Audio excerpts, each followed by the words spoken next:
Industri yang pertama yang pengen gue sharing-kan di sini ke kalian adalah kalian pasti udah bisa tebak yaitu artificial intelligence dan juga robotics ya. Jadi bukan cuman AI sendiri, tapi artificial intelligence dan robotik. Dan udah terjadi. Perusahaan dengan market cap ya, kita ngomongnya market cap, kapitalisasi pasar. Market cap nomor satu itu apa? Nvidia sekarang, ya. Ini adalah perusahaan yang bikin GPU dulunya, ya kan. Sekarang semua perkembangan AI itu di forefront sama Nvidia, bahkan dia menjadi investor di banyak sekali perusahaan. Kita lihat perusahaan-perusahaan yang besar sekali ya, market kapitalisasinya. Di sini ada Nvidia, ada Alphabet, ada Apple. Dan ini adalah perusahaan ibaratnya perusahaan raksasanya. Tapi perusahaan pendatangnya yang kita lihat OpenAI di dalam Microsoft ya, Anthropic yang mau IPO di $1 triliun valuasi. Sudah clear sekali gitu loh, peta uangnya tuh arahnya kemana ya, dengan investasi besar dari SoftBank ya. Ini kontrol GPU market untuk banyak AI model. Google itu pertama zaman dia masuk di AI, dia bikin ibaratnya DeepMind ini ya. Ini masih tahun 2013. Waktu itu DeepMind itu dipakai untuk lawan main game ya, bikin catur. Lalu orang-orang di sini akhirnya menciptakan gimana caranya solve yang lebih problem-problem yang lebih kompleks ya. Salah satunya adalah problem biotek yang nggak pernah bisa diselesaikan, yaitu protein folding. Jadi itu dibikin sama DeepMind dan juga model yang kalau search di Google sekarang ya, jawaban yang keluar tuh udah bukan kalian udah nggak perlu lagi untuk klik blok-bloknya, yang keluar dari Google Gemini ya. Jadi dari perusahaan raksasanya udah kelihatan, AI yang besar. Kalau dari perusahaan private ya kita bisa lihat ada OpenAI yang di dalam Microsoft, ada Anthropic ya, dan banyak perusahaan-perusahaan lain. Kalau kita mau ngomongin AI, penting untuk kita melihat potensi market. Ini data dari ini research terbarunya McKinsey ya. Jadi AI itu bisa 13 sampai 22 triliun USD ya. Ini kemungkinan pangsa pasar AI sebesar ini karena dia akan gantikan semua ya. Dari ini contoh simpel ya, AI power agent ya, store manager pun akan bisa diganti AI power agent ya. Jadi ini akan terjadi nih ya. Makanya gue bilang ini nggak cuman ibaratnya AI secara teknologi, tapi robotics. Kenapa? Karena kalau zaman dulu kalian perhatikan, robotics itu memang sudah dipakai.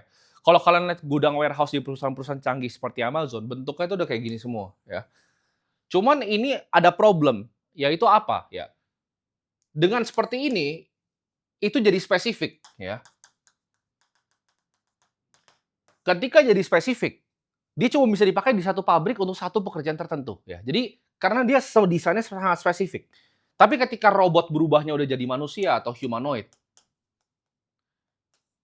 barang kayak gini itu mau di-mass produksi susah ya, lu mau bikin kayak 1 juta begini, itu berapa banyak pabrik yang mau pakai. Tapi kalau lu bikin kayak gini ya 1 miliar pun ya, 1 miliar humanoid ini bisa dipakai di mana-mana. Ini bisa pakai bawa keranjang, ini bisa dipakai ngangkat box yang sama, ini bisa dipakai nanti gantiin kasir yang sama.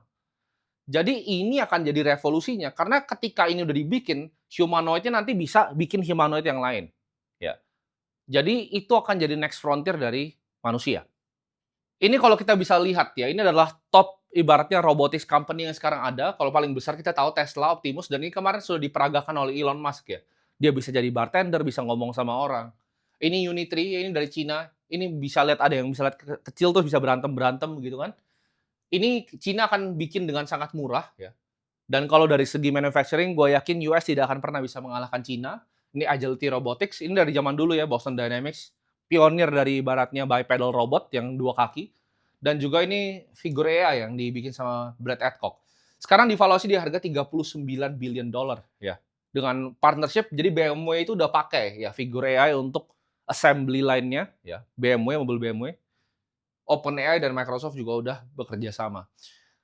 Gue bilang tadi, orang banyak yang nggak ngerti, oh robotik kan tapi udah dari zaman dulu, ibaratnya untuk ngelinting rokok segala macam udah pakai robot. Tapi bedanya apa? Ketika ini udah bisa jadi multifungsi, dia punya tangan kayak manusia. Ini kan tangan kompleks sekali dibikin. Ketika mereka bisa dibikin, mereka itu bisa bikin mereka-mereka yang lain lagi. Jadi nanti skala produksinya akan cepat sekali karena dia aja ini udah bantuin BMW ya bikin mobil ya. Nanti ini akan jadi saking canggihnya di mana dia bisa bikin dirinya dia sendiri. Dan kalau kita lihat, ibaratnya humanoid itu sekarang dibikin kalau figur robotics ini bikin satu ya setiap jam. Tapi ketika produksinya udah di-scale up, ini nanti sama kayak ibaratnya handphone. Handphone zaman dulu mahal hanya untuk orang kaya. Tapi di saat ini nanti harganya ya, capital expenditure perusahaan untuk membeli ini lebih murah dari manusia, ya udah nggak usah pernah pakai manusia lagi. Pekerjaan fisik itu akan digantikan. Ini timeline-nya kira-kira 10 sampai 15 tahun lagi, ya. Ini kalian akan lihat di jalanan dalam 10 sampai 15 tahun lagi. Makanya menurut gua kalau kalian punya ibaratnya skill ya, kalian suka tertarik dengan mekatronika, dengan artificial intelligence, kalian harus cari ya. Kalau banyak orang ngeliatnya AI doang. Tapi menurut gue yang lebih menarik adalah sisi humanoid robotnya. Karena ini market cap-nya besar sekali. Kalau kita mau lihat dari industri yang akan jadi besar, kita lihat total potensi dari market cap-nya seperti apa.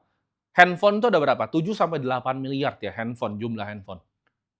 Makanya Apple tadi jadi perusahaan paling valuable juga di dunia. Robot ini menurut gua akan ada 1 sampai 2 miliar yang jalan di sini, ya. Mereka nanti yang nanam padi semua, ya. Jadi udah bukan kalian lagi. Karena kenapa? Robot itu nggak seperti manusia, ya. Dia nggak demo, dia nggak ada capek, dia jalannya bisa 24 jam.